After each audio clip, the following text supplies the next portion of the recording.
Let's talk about big, shiny 4x4s. Now, they tend to be bought predominantly by people who live in towns, so that when they go to the countryside, they think they'll blend. Really? This is the countryside. It's a brown and gnarled place, much like the people who live in it. And these are the cars that rural people drive. Willington boots with wheels. Muddy, broken things that are held together with straw and dead pheasants. It's hard to blend here, unless you live here.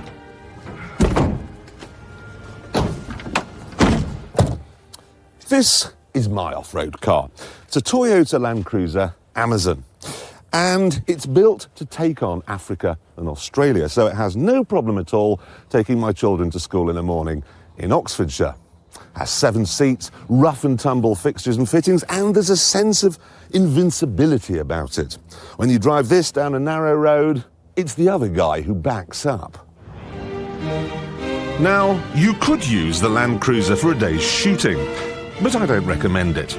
It's not that it doesn't work off-road, it does, it's brilliant, it just doesn't fit in with the scene somehow. You see, shooting is a traditional sport where the winner gets supper and the loser goes hungry. There's just you and your piece and the stillness of the trees. Smoke curls from an autumnal fire. A gentle rain softens the edges.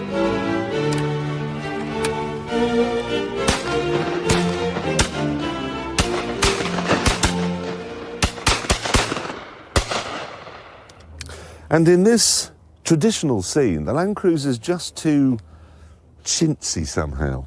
I mean, look, that is green, and that's Toyota's idea of green. It just doesn't work.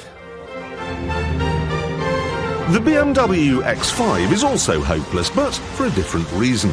Yes, it's big, and yes, it has four-wheel drive, but that's the end of the story.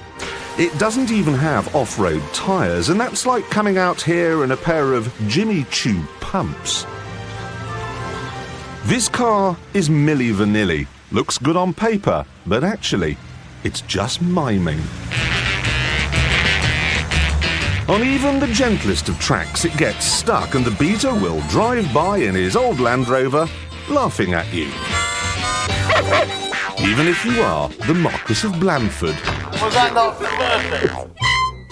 And how much is that Land Rover worth? 30 quid? OK, now I'll be fair. £200 worth. And that's, well, £50,000 worth, and it's stuck. That's right. Which is yours? Trooper. Trooper. Trooper come by? Might, yeah.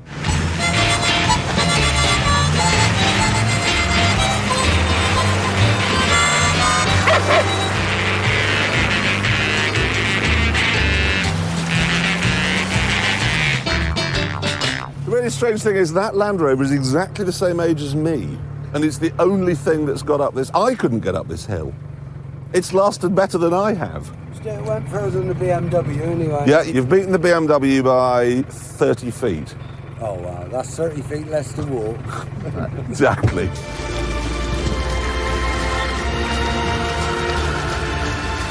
So what about the Jeep Grand Cherokee? Surprisingly, for an American car, it's quite restrained. It does blend into the Oxfordshire backdrop. And it is good at dealing with the rough stuff.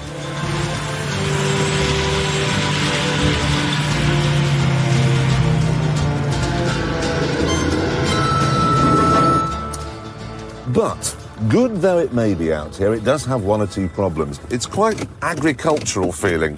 I don't really mind that. I mean, it is an off-road car. What I do mind is the ruching on the leather seats and this hideous fake plastic wood. It's also nowhere near as big on the inside as you would imagine looking at it from the outside.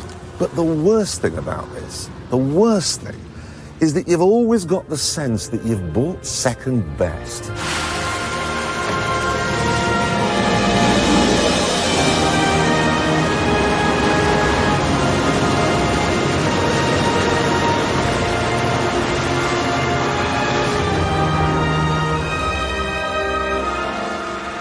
Range Rover is £20,000 more than a Jeep. These days it's more a luxury yacht than a car. But don't worry, it can still play rough. Okay, look at this. I flick this switch here to engage the hill descent control, put it into neutral, engage low range, back into drive, and now I just point it at this seemingly impossible slope here. And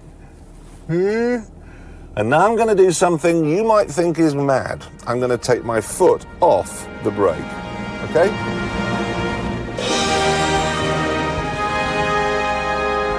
That's astonishing.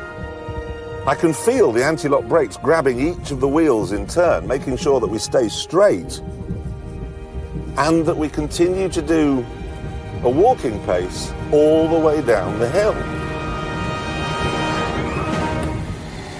Now, of course, the X5 can do that as well. The X5 also has a hill descent control. It's something BMW stole while they were running Rover. But what the X5 can't do is turn round and go back up the slope. See, it doesn't have a low-range gearbox. It doesn't have locking diffs. It doesn't have this thing's ground clearance or wheel articulation. It's not a proper off-road car. And this just is. There's something else too. A Range Rover looks good outside the Savoy, but it looks even better out here.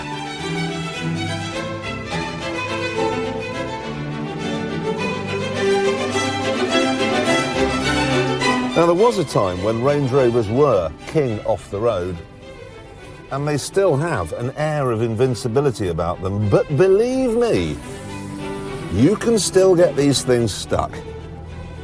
Really stuck. See what I mean? First to try and get it going was Lord Blandford. Well, it was his garden. He, however, made things worse, so next to try was one of the locals.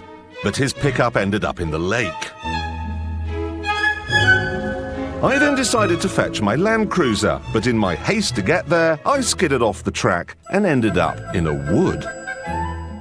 The thing is, if those saplings hadn't have been there, I would be very, very wet. Well, so how do we get it out? Anyone got any thoughts? Why are you laughing at me? What did you say to me this morning? This truck goes anywhere, you said. It does go anywhere. Look, it's come here. While we took a chainsaw to the trees that were holding the Toyota in place, a tractor turned up to get the Range Rover out. But even that was having problems. This is the trouble with filming in the countryside. There's too much mud in it. Eventually, though, all the cars were freed and we could get back to the business of explaining why the Range Rover is so good. Look at this, great slabs of real sturdy timber here and down the sides, and hand-stitched leather, and this foundry finish. It's the best interior on any car anywhere ever, easily. It's like being in the middle of a field in a trendy restaurant in Notting Hill. Except here, of course, the produce is fresher. So, there we are. If you really want to get about off-road, get something old and knackered with narrow, knobbly tyres. If, however, you want something for the weekend, all the cars are equal.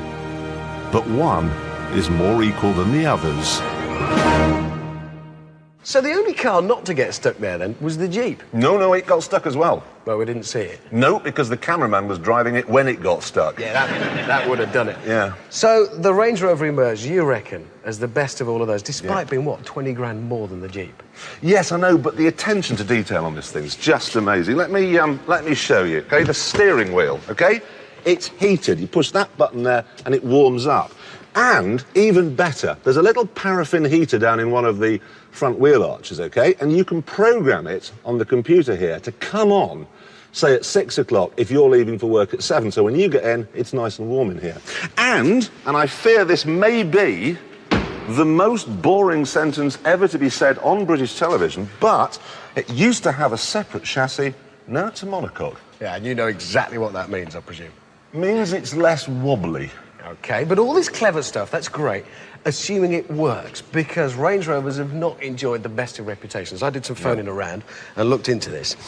They did suffer a few problems. I mean, it was with stuff like the paintwork, interior trim, a bit rattly, engines, they could be a problem. Yeah, the 4-litre. And the 4.6, actually. And the diesel. All the engines. Yeah. Gearboxes could be an issue. Automatics. And the manuals. And the manuals, yeah. Transfer boxes, Yeah. the suspension, actually, as well. Yeah. And all of the electronics. Yeah. All of it, you know. Yeah. I did actually have a word with Land Rover about their reliability issue on this car, and they said, no, this one's built properly. So I said, OK, right, lend us one for 6 months. And they've agreed. And if anything falls off, or melts, or breaks, in any way, we can murder the managing director's dog. That's fair. In front of his children.